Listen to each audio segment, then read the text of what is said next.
Als je aan wijn denkt, denk je al gauw aan Frankrijk. Maar in Nederland wordt Zuid-Afrikaanse wijn na Franse wijn toch het meest gedronken. We gaan op bezoek bij Zevenwacht. Dit wijnhuis ligt in de wereldwijd bekende streek Stellenbosch. De place to be voor wijnliefhebbers. Maar als het gaat over wijn heeft Zuid-Afrika nog veel meer te bieden. Groot Constantia ligt in Constantia Valley, het oudste wijngebied van Zuid-Afrika. Deze wijnboerderij staat voornamelijk bekend om zijn dessertwijn, die Napoleon honderden jaren geleden al dronk. We pioneered this industry. This is where it all started. The rest of the sort of winemaking fraternity or all the vineyards in Cape Town have developed because it all started here. We don't really see that we compete. It's more cooperation than competition. The nice thing about South Africa's farms is there's almost a sense of camaraderie between the two, where, you know, if one finds something that works, you'll actually go and share it with somebody else. So we do have, you know, even though we are competitors, we've got a good relationship. We don't actively despise each other. Our biggest source of income, I would say, is tourism because of the related wine sales that we get from it. So, you know, through the tourists that we welcome on the farm, we obviously try and empty their wallets while they're here, and that makes a big portion of our sales internationally. Most of our production is based on, how can you say, anything to do with wine. So we do export quite a lot of bulk wine overseas. We do sell quite a lot of wine to different estates as well.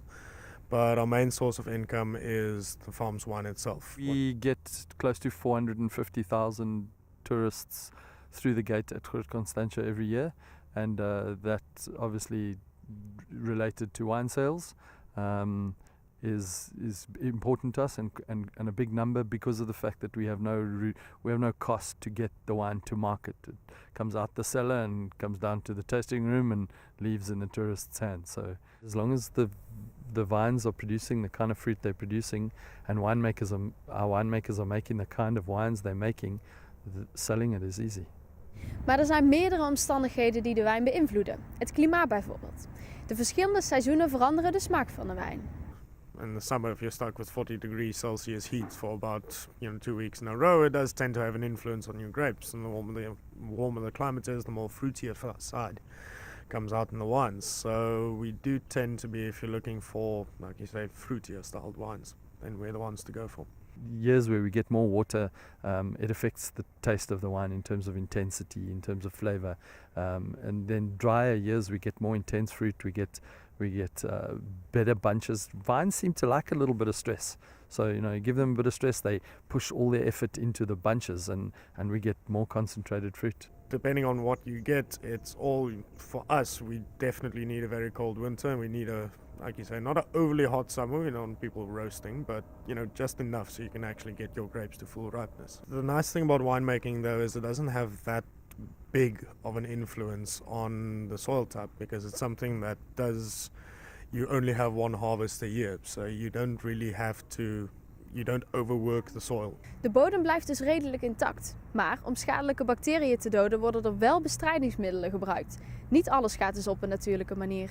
We don't say, and I don't like to say that we do things organically. We don't. There are certain pests that there's only one way to kill them, and you've got to find the best way that is best for the soil and doesn't kill the good bacteria, because you need that in your soil. We basically plant rose bushes next to each vine, and because the rose bush is actually weaker than the vines, whatever the rose bush gets, you know what to prepare for when that specific disease strikes. So what you can then do is find alternative ways to deal with them instead of just spraying a bunch of toxins everywhere. Some of the farms will actually send ducks into the vineyards to clear out snails and bugs and anything else that shouldn't be there. So yeah, no, we've gotten quite crafty when it comes to that.